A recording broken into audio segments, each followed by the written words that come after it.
हुकूमत की कारकर्दगी देखते हैं, चाहे वो बेरोज़गारी हो, नौजवानों की ख़ुदकशियाँ हों, बेरोज़गारी की वजह से किसानों का हाल देखें, महंगाई देखें, और जितने भी बाकी जो मुल्क को आगे ले जाने के बजाय 1000 साल पीछे ले जाना चाहते हैं, तो उन तमाम नाकामियों से अटेंशन डाइवर्ट करने के लिए बहुत कोशिश की जा रही है। किसी तरह से हिंदू मुस्लिम फसादात हो, लोग सड़कों पे आए।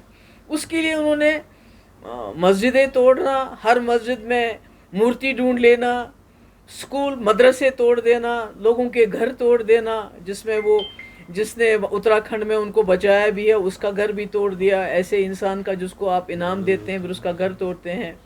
इसी तरह नमाज पढ़ते वक्त नमाजियों की बेइज्जती करना, उनको किक करना, उनको मारपीट करना, तो हर नुस्खा इन्होंने आजमाया।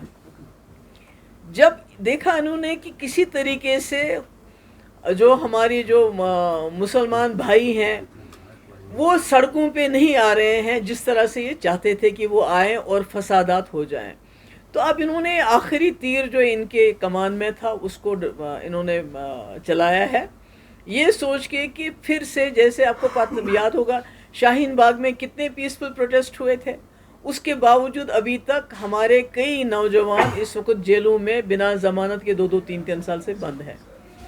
तो ऐसे में मुझे लगता है कि मैं तो अपील ही कर सकती हूँ तमाम जो हमारे हिंदू भाई बहन हैं और ख़ासकर जो मुसलमान हैं कि इनके इस जाल में फंसना नहीं है।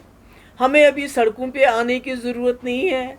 हमारे जो इस कम्युनिटी के जो सीनियर लोग हैं वो अदालत में गए हैं, और खुशी की बात यह है कि पिछले कुछ देर से जो सुप्रीम कोर्ट के जो फैसले भी आ रहे हैं वो भी किसी हद तक लोगों के हक़ में आ रहे हैं, आवाम के हक़ में आ रहे हैं। तो इस वक्त मौका है वोट से जवाब देने का।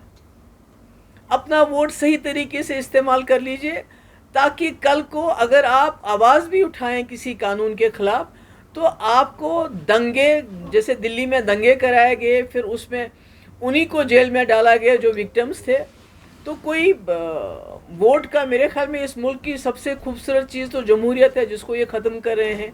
सबसे खूबसूरत चीज़ हमारा आइन है जिसको ये सबवर्ट कर रहे हैं। नहीं तो आप मज़हब के नाम पे कोई कानून नहीं बना सकते, और सीए बिल्कुल मुस्लिम्स को टारगेट करने वाला कानून है।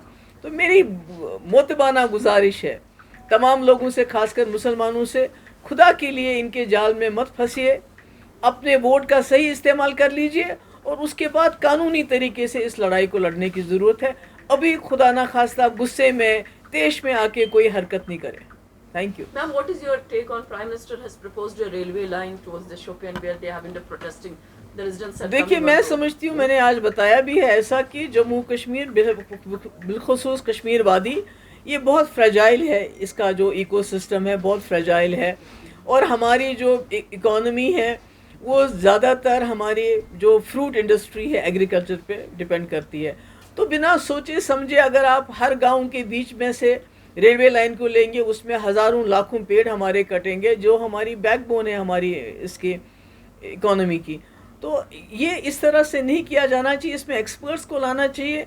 रेलवे बनाना ठीक है, मगर गांव-गांव में से उसको निकालना, फिर फ्रूट के पेड़ काट देना, नुकसान पहुंचाना, और यहाँ की एनवायरनमेंट के ऊपर इसका क्या असर होगा उसको देखने की ज़रूरत है। उसके बगैर कोई भी कदम नहीं उठाया जाना चाहिए। रामबन बानीहाल में भी बहुत सारे हाउसेज हैं, उनमें क्रैक्स पड़ गए, एक स्कूल भी इम्पैक्ट हो गया वहाँ पे। वही तो मैं कह रही हूँ कि कहीं इम्पैक्ट देखना चाहिए, वो देखना चाहिए। और खुदा ना खास्ता हमारी हालत जो उत्तराखंड और जो ऐसी जगह हैं जहाँ ये सड़कें बनाई इन्होंने, जो भी तीर्थ स्थान है वहाँ तक पूरी सड़कें बनाई और पेड़ हज़ारों की तादाद में काटे।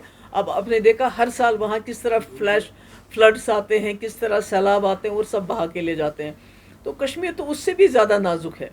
तो मैं समझती हूँ इस किस्म की रेलवे लाइन को आंख बंद करके इस तरह से नहीं एक्सटेंड करना चाहिए, उसमें पहले देखना चाहिए कि इसका एनवायरनमेंट पे क्या इम्पैक्ट होगा, और जो हमारे बागात है उसमें हमें नुकसान नहीं होना चाहिए, वो हम बर्दाश्त नहीं करेंगे।